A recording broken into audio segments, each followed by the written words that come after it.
ബീഹാർ നിയമസഭാ തെരഞ്ഞെടുപ്പ് പടിവാതിൽക്കൽ എത്തി നിൽക്കെ ബി.ജെ.പി കടുത്ത പ്രതിസന്ധിയിലും ആശങ്കയിലുമാണ്. 2 മാസത്തിനകത്ത് തന്നെ, അതായത് ഒക്ടോബർ അവസാനത്തോടെ നവംബർ ആദ്യ വാരത്തിനകം ഏതാണ്ട് 3 ഘട്ടങ്ങളിലായിട്ട് ബീഹാറിലെ നിയമസഭാ തെരഞ്ഞെടുപ്പ് കമ്മീഷൻ പ്രഖ്യാപിക്കുമെന്നാണ് നമുക്ക് മനസ്സിലാക്കാൻ സാധിക്കുന്നത്. അതിന് മുന്നോടിയായിട്ട് സ്ഥാനാർത്ഥി പ്രഖ്യാപനം ഉൾപ്പെടെ നടത്തേണ്ടതുണ്ട്. എന്നാൽ ബി.ജെ.പിക്കിൽ തന്നെ വലിയ രീതിയിലുള്ള ഒരു പ്രതിസന്ധി സ്ഥാനാർത്ഥി നിർണയവുമായി ബന്ധപ്പെട്ട് ഉടലെടുത്തിരിക്കുന്നു എന്നതാണ് ദേശീയ മാധ്യമങ്ങളിൽ ഉൾപ്പെടെയുള്ള വാർത്തകളിൽ നിന്നും മനസ്സിലാക്കാൻ സാധിക്കുന്നത്. നിലവിലെ പുറത്തുവരുന്ന സീറ്റ് ഷെയറിംഗ് ധാരണകൾ പ്രകാരം ഏതാണ്ട് 101 സീറ്റുകളാണ് ബീഹാറിൽ ബി.ജെ.പിക്ക് മത്സരിക്കാൻ ലഭിക്കുക.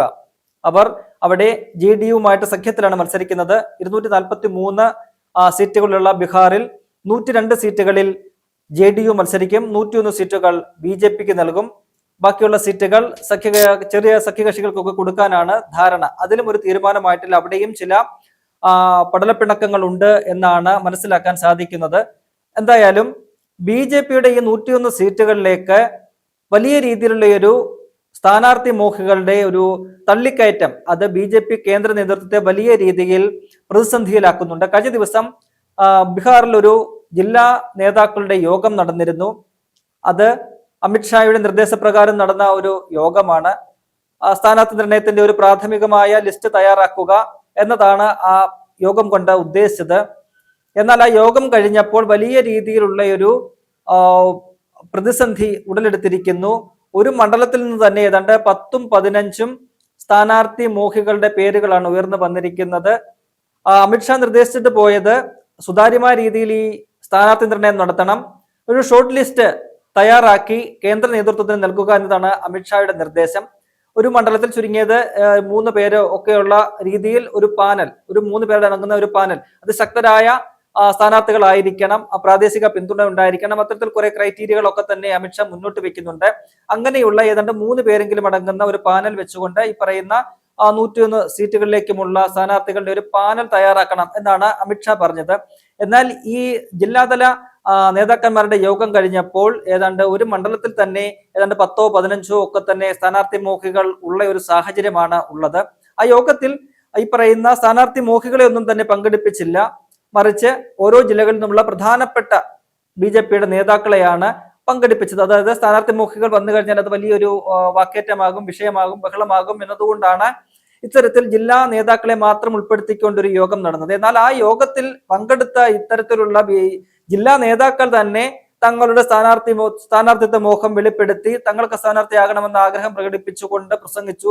അത്തരത്തിലുള്ള പ്രതികരണങ്ങൾ ആ യോഗത്തിൽ തന്നെ ഉണ്ടായി എന്നതാണ് പുറത്തു വരുന്ന വിവരങ്ങൾ. എന്തായാലും ഒരു ലിസ്റ്റ് തയ്യാറാക്കാനുള്ള ഒരു ബുദ്ധിമുട്ട് അതിപ്പോൾ ബി.ജെ.പി നേതൃത്വം അവിടെ നേരിടുകയാണ്. ചുരുങ്ങിയത് ഒരു മണ്ഡലത്തിൽ തന്നെ അതിന്റെ 10 മുതൽ 15 വരെ സ്ഥാനാർത്ഥി മോഹികളാണുള്ളത്. അങ്ങനെ ഒരു ലിസ്റ്റ് കേന്ദ്രത്തിലേക്ക് നിലവിൽ അയക്കാൻ കഴിയില്ല. അയച്ചു കഴിഞ്ഞാൽ അത് അമിത്ഷാ എടുത്ത് ചവിറ്റുകൊട്ടയിൽ കളയും. ഒപ്പം തന്നെ ഈ സംസ്ഥാനത്തെ ബി.ജെ.പി നേതൃത്വത്തിന് കണക്കിന് കിട്ടുകയും ചെയ്യും അമിത്ഷായുടെ കയ്യിൽ നിന്നും. അതുകൊണ്ട് എന്ത് ചെയ്യണമെന്ന് അറിയാതെ ഒരു വലിയൊരു വിഷമവൃത്തത്തിൽ ആയിരിക്കുകയാണ്, വെട്ടിലായിരിക്കുകയാണ് ബി.ജെ.പി ബീഹാർ ഘടകമെന്നാണ് പുറത്തു വരുന്ന റിപ്പോർട്ടുകൾ. അതായത് ഈ സ്ഥാനാർത്ഥി മോഹങ്ങളുടെ ഒരു തള്ളിക്കയറ്റം കാരണം സ്ഥാനാർത്ഥിത്വം അല്ലെങ്കിൽ സ്ഥാനാർത്ഥി പ്രഖ്യാപനം തന്നെ വലിയ രീതിയിൽ നീളാനുള്ള ഒരു സാധ്യതയാണ് അവിടെ കാണുന്നത്.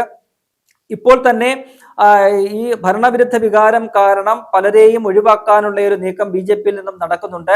കഴിഞ്ഞ 10 വർഷമായിട്ട് അവരെ ഭരണത്തിലാണ്. അതിന്റെ ഒരു വലിയ രീതിയിലുള്ളൊരു ആന്റി ഇൻകംബൻസി, ഭരണവിരുദ്ധ വികാരം അവിടെ ജനങ്ങളിലുണ്ട്. അത് ഈ പറയുന്ന നിലവിലെ MLA-മാർക്കെതിരെയുണ്ട്, മന്ത്രിമാർക്കെതിരെയുണ്ട്, സർക്കാരിനെതിരെ മൊത്തത്തിലുണ്ട്.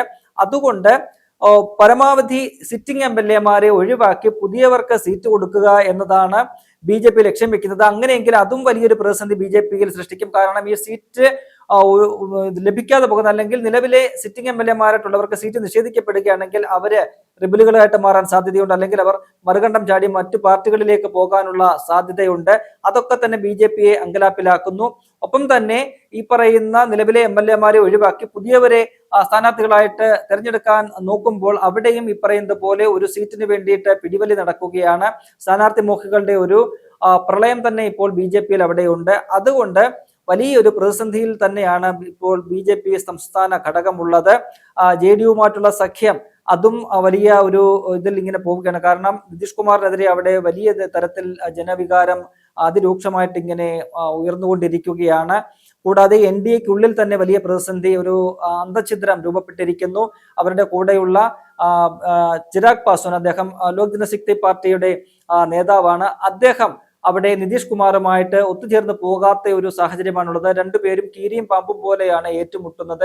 അടുത്തിടെ നടന്ന സംസ്ഥാന വ്യാപക പ്രചരണത്തിലൊക്കെ തന്നെ ചിരാഗ് പാസ്വാൻ ഏറ്റവും കൂടുതൽ വിമർശിച്ചത് നിതീഷ് കുമാറിനെയാണ്.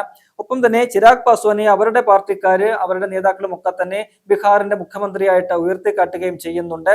നിലവിൽ ഏതാണ്ട് 20 സീറ്റുകൾ ചിരാഗ് പാസ്വാന്റെ പാർട്ടിക്ക് നൽകാനാണ് ഒരു മുന്നണിയിൽ ഒരു ധാരണയായിരിക്കുന്നത്. എന്നാൽ അത് അംഗീകരിക്കാൻ ചിരാഗ് പാസ്വാൻ തയ്യാറാകില്ല എന്നാണ് പുറത്തു വരുന്ന റിപ്പോർട്ടുകൾ. ചിരാഗ് പാസ്വാൻ ഏതാണ്ട് 40 മുതൽ 50 വരെ സീറ്റുകൾ ലക്ഷ്യമിടുന്നുണ്ട്. എങ്കിൽ മാത്രമേ തങ്ങളുടെ ശക്തി പ്രകടിപ്പിക്കാൻ കഴിയൂ എന്നാണ് അദ്ദേഹം പറയുന്നത്. കാരണം ഇക്കഴിഞ്ഞ ലോക്സഭാ തെരഞ്ഞെടുപ്പിൽ 5 സീറ്റുകൾ അവർ ആവശ്യപ്പെട്ടു, 5 സീറ്റ് കൊടുത്തു. 5 സീറ്റുകളിലും അവർക്ക് വിജയിക്കാൻ സാധിച്ചു. അതുകൊണ്ട് തങ്ങൾ ശക്തരാണ്. ഈ ബീഹാറിൽ, സംസ്ഥാനത്ത് തങ്ങൾക്ക് ശക്തിയുണ്ട്. അതിന് അനുസൃതമായിട്ടുള്ള സീറ്റുകൾ നിയമസഭാ തെരഞ്ഞെടുപ്പിലും വേണമെന്ന് ചിരാഗ് പാസ്വാൻ ആവശ്യപ്പെടുന്നു. എന്നാൽ മറുവശത്ത് നിതീഷ് കുമാറിന് അതിനോട് യോജിക്കാനാകില്ല. കാരണം കൂടുതൽ സീറ്റുകൾ കൊടുത്ത് കൂടുതൽ ശക്തി ചിരാഗ് പാസ്വാൻ ഉണ്ടായാൽ, കൂടുതൽ അവർക്ക് അംഗബലം ഉണ്ടായാൽ അത് തനിക്ക് ഭീഷണിയാകുമെന്ന് നിതീഷ് കുമാറിന് നന്നായിട്ട് അറിയാം.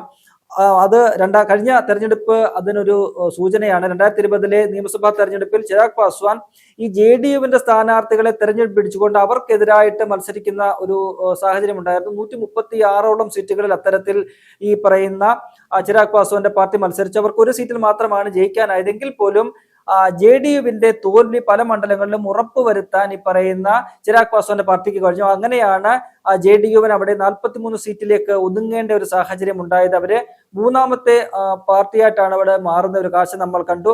അതുകൊണ്ട് അങ്ങനെ ഈ JDUവും ചിരാഗ് പാസ്വാന്റെ ലോക് ജനശക്തി പാർട്ടിയും തമ്മിലുള്ള ഏറ്റുമുട്ടൽ അവിടെ തുടരുന്നു. ഒപ്പം തന്നെ സ്വന്തം പാർട്ടിയിൽ ഇതേപോലെ സ്ഥാനാർത്ഥി മോഹികളുടെ ഒക്കെ തന്നെ ഒരു തള്ളിക്കയറ്റവും അതിൻ്റെതായ പ്രശ്നങ്ങളും ഉടലെടുക്കുന്നു. അത് എങ്ങനെ പരിഹരിക്കുമെന്ന വലിയ ഒരു പ്രതിസന്ധിയിലാണ് ഇപ്പോൾ BJP നേതൃത്വമുള്ളത്. മറുവശത്ത് അവിടെ ഇന്ത്യ സഖ്യം കൂടുതൽ കെട്ടുറപ്പോടുകൂടി ശക്തമായിട്ട് വലിയ ഒരു ഊർജം നേടിക്കൊണ്ട് മുന്നോട്ട് പോവുകയാണ്. കഴിഞ്ഞ മാസം നടന്ന ഈ വോട്ടർ അധികാർ യാത്ര, അത് രാഹുൽ ഗാന്ധിയും ഒപ്പം തന്നെ തേജസ്വി യാദവും നേതൃത്വം നൽകിക്കൊണ്ടാണ് അത്തരം ഒരു യാത്ര നടത്തത്. ആ യാത്ര നൽകിയ ഒരു തരംഗമുണ്ട്, സംസ്ഥാന വ്യാപകമായിട്ട് നൽകിയ ഒരു തരംഗം നൽകിയ ഒരു ഊർജം, അത് ഏറ്റുപിടിച്ചുകൊണ്ടാണ് ഇപ്പോൾ ഈ ഇന്ത്യ സഖ്യം അവിടെ മുന്നോട്ട് പോകുന്നത്. ഈ RJDയെ കൂടാതെ മറ്റ് CPM, CPI, CPI-ML ഉൾപ്പെടെയുള്ള ഇടതു പാർട്ടികളും അവിടെ ശക്തരാണ്. അങ്ങനെ ഇന്ത്യ സഖ്യം ഒരു വശത്ത് ശക്തമായിട്ട് ഈ തെരഞ്ഞെടുപ്പിനെ നേരിടാനായിട്ട് മുന്നോട്ട് പോകുമ്പോൾ അവരുടെ ഈ സീറ്റ് ഷെയറിംഗ് ഒക്കെ തന്നെ ഒരു ഏകദേശ ധാരണയിലേക്ക് വരുന്നുവെന്നാണ് പുറത്തുവരുന്ന വിവരങ്ങൾ. ആ സമയത്ത് മറുവശത്ത് NDAയിൽ വലിയ രീതിയിലുള്ള അന്തഛിദ്രങ്ങൾ അത് മുന്നണിയെയും പാർട്ടിയെയും വലിയ രീതിയിൽ പ്രതിസന്ധിയിലാക്കുകയാണ്. അത് BJPയെ സംബന്ധിച്ച് BJPയുടെ കേന്ദ്ര നേതൃത്വത്തെ വല്ലാതെ വിഷമവൃത്തത്തിലാക്കിയിട്ടുമുണ്ട്. കാരണം ബീഹാർ എന്ന് പറയുന്നവർക്ക് നിർണായകമായ ഒരു സംസ്ഥാനമാണ്, ഭരണത്തിലുള്ള ഒരു സംസ്ഥാനമാണ്. അവിടെ ഭരണം നഷ്ടപ്പെടുകയാണെങ്കിൽ അത് ദേശീയ തലത്തിൽ തന്നെ വലിയ രീതിയിലുള്ള ഒരു ഭരണത്തിന്റെ മാറ്റത്തിലേക്ക് പോകുമോ, അല്ലെങ്കിൽ നരേന്ദ്രമോദിയുടെ കസേര ഇളക്കുന്ന ഒരു സംഭവമായിട്ട് അത് ഒരുപക്ഷെ മാറിയേക്കാം. ബീഹാറിൽ ഒരു തോൽവി ഉണ്ടായാൽ ആ ഒരു പേടി മോദിക്കും അമിത്ഷായ്ക്കും എല്ലാം ഉണ്ട്. അങ്ങനെ ബീഹാറിൽ തോൽക്കുകയാണെങ്കിൽ അത് മറ്റ് സഖ്യകക്ഷികൾ, അപ്പോൾ NDAക്ക് ദേശീയ തലത്തിൽ പിന്തുണ കൊടുക്കുന്ന ഈ JDU ഒപ്പം തന്നെ TDP ഉൾപ്പെടെയുള്ള പാർട്ടികൾക്കും അവരിലും ഒരു ഇളക്കം സൃഷ്ടിക്കാനുള്ള ഒരു സാധ്യത തെരഞ്ഞെടുപ്പ് വിദഗ്ധരൊക്കെ തന്നെ ചൂണ്ടിക്കാട്ടുന്നുണ്ട്. അതുകൊണ്ട് BJPയെ സംബന്ധിച്ച് വളരെ നിർണായകമായ ഒരു തെരഞ്ഞെടുപ്പായിട്ട് ബീഹാറിലെ നിയമസഭാ തെരഞ്ഞെടുപ്പ് മാറുകയാണ്. അവിടെ ഇന്ത്യ സഖ്യം ശക്തമായിട്ട് വലിയ ശക്തിയോടുകൂടി മുന്നോട്ട് പോകുന്നത് BJPക്ക് വലിയ പ്രതിസന്ധി സൃഷ്ടിക്കുന്നുമുണ്ട്.